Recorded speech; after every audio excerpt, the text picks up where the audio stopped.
Butter fruit, avocado ಅಥವಾ ಕನ್ನಡದಲ್ಲಿ ಬೆಣ್ಣೆಹಣ್ಣು ಎಂದು ಕರೆಸಿಕೊಳ್ಳುವ ಈ ಹಣ್ಣಿನಲ್ಲಿ ನಮ್ಮ ಆರೋಗ್ಯಕ್ಕೆ ಬೇಕಾಗುವ ಸಾಕಷ್ಟು ಪೋಷಕಾಂಶಗಳಿವೆ.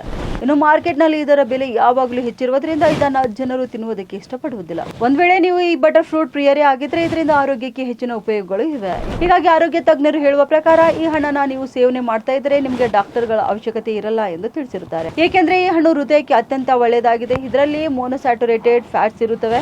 ನೀವು ನಮ್ಮ ಹೃದಯದ ಆರೋಗ್ಯವನ್ನು ಕೂಡ ಕಾಪಾಡ್ತವೆ. ಹೀಗಾಗಿ ಅವಕಾಡೋ ಹಣ್ಣಿನಲ್ಲಿ ಆರೋಗ್ಯಕರವಾದಂತಹ ಮೊನೊಸ್ಯಾಚುರೇಟೆಡ್ ಫ್ಯಾಟ್ಸ್ ಕೊಬ್ಬು ಹೆಚ್ಚಿರುತ್ತದೆ. ಇದು ಕೆ-ಸಿ, ಬಿ5, ಬಿ6 ಹಾಗೂ ಈ ವಿಟಮಿನ್ಗಳನ್ನು ಸಮೃದ್ಧವಾಗಿ ಒಳಗೊಂಡಿದೆ. ಈ ಹಣ್ಣು ನಮ್ಮ ದೇಹದಲ್ಲಿರುವಂತಹ ಕೆಟ್ಟದಾದ ಕೊಬ್ಬನ್ನು ಕಡಿಮೆ ಮಾಡಿ ಒಳ್ಳೆಯ ಕೊಬ್ಬನ್ನು ಹೆಚ್ಚಿಸುತ್ತದೆ. ಇದರಿಂದ ಹೃದಯ ಸಂಬಂಧಿ ಕಾಯಿಲೆಗಳಿಂದ ನಮ್ಮನ್ನು ಸುರಕ್ಷಿತವಾಗಿ ಇಡುತ್ತದೆ.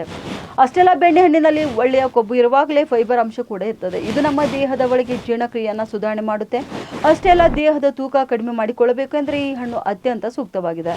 ಇವುಗಳ ಜೊತೆಗೆ ರೋಗ ನಿರೋಧಕ ಶಕ್ತಿಯನ್ನು ಕೂಡ ಹೆಚ್ಚಿಸುವಲ್ಲಿ ಸಹಾಯ ಮಾಡುತ್ತದೆ. ಅಷ್ಟೇ ಅಲ್ಲ, ಇನ್ನು ಪೊಟ್ಯಾಷಿಯಂ ಕೂಡ ಈ ಹಣ್ಣಿನಲ್ಲಿ ಇರುವುದರಿಂದ ರಕ್ತದೊತ್ತಡ ನಿಯಂತ್ರಣದಲ್ಲಿ ಇರುತ್ತದೆ ಎಂದು ಹೇಳಲಾಗುತ್ತಿದೆ. ಉತ್ತರ ಕರ್ನಾಟಕ ನ್ಯೂಸ್, ಇದು ಕನ್ನಡದ ಉಸಿರು.